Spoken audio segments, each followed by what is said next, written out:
This is part 2 to the differential equations growth and decay video. Because there were so many examples, I had to split it up into 2 videos. So looking at example 5, suppose that a population of insects increases according to the law of exponential growth. There were 130 insects after the 3rd day of an experiment and 380 after the 7th day. Approximately how many insects were in the initial population? So I've written out the values that we have. So essentially here we're looking for our value of C, we're looking for our initial condition.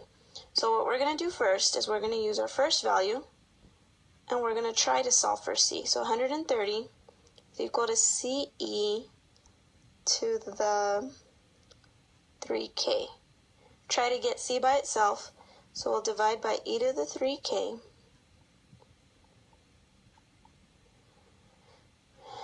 So C will equal to, I'm going to bring the exponent back up, 130e to the negative 3K. Our next step is to use the second value,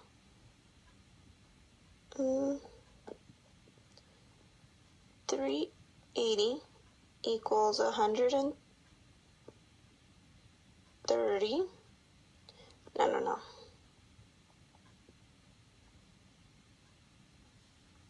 Yes, I don't know what I'm doing.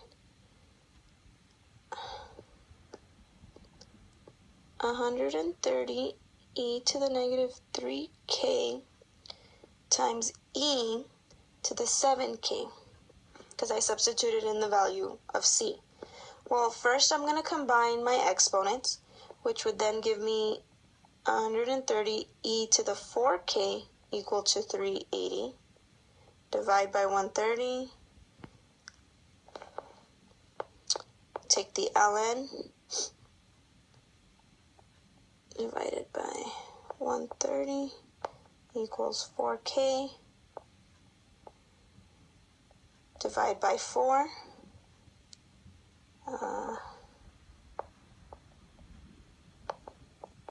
And that'll give us an approximate value of K to be 0.269.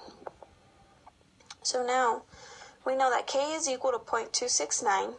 Our equation would be y is equal to CE to the 0.269t. Since we're solving for y, or C, we're going to take 130 equal to CE to the 0.269 times 3. This will help us find our initial value. Divide by e to the 0.269 times 3 on both sides. So our C value would be approximately 58 insects at the initial value. For this next example, zircon sample contains 4,000 atoms of the radioactive element 235U. Given that this element has a half-life of 700 million years, how long would it take to decay to 125 atoms? So I've given you the model for half-life. Make sure to include this on your formula chart. And we're given the initial value, so when time is 0, the atoms of this element is 4,000. We're looking for time when we want 125 atoms of this element, and we're given that K is equal to 700. So let's substitute in our values. So 125 equals 4,000 half of T divided by 700. And we're trying to solve for T here.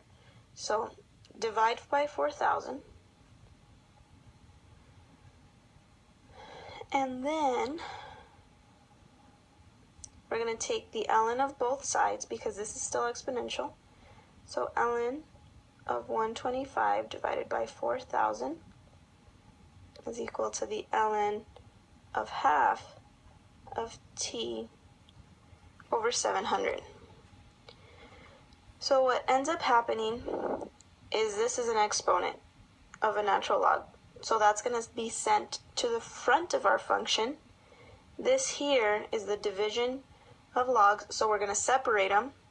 So what we'll have is ln of 125 divided by, or the ln of 125 divided by 4,000 equal to t over 700 times the ln of 1 minus the ln of 2.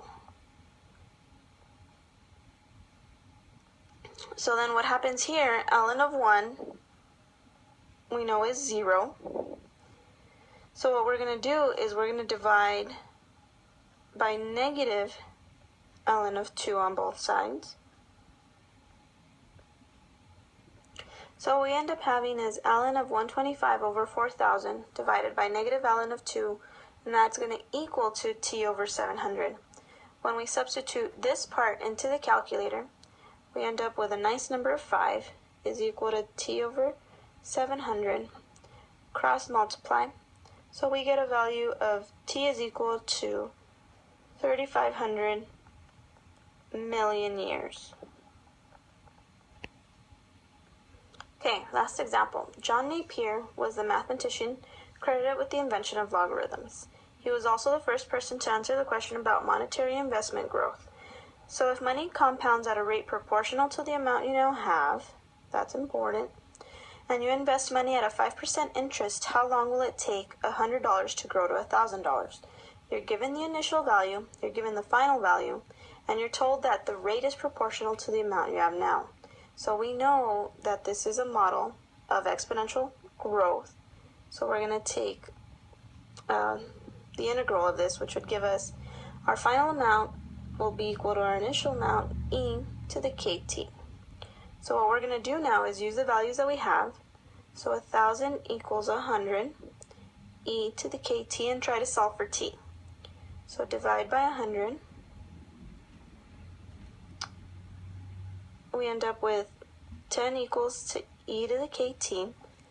Ln both sides.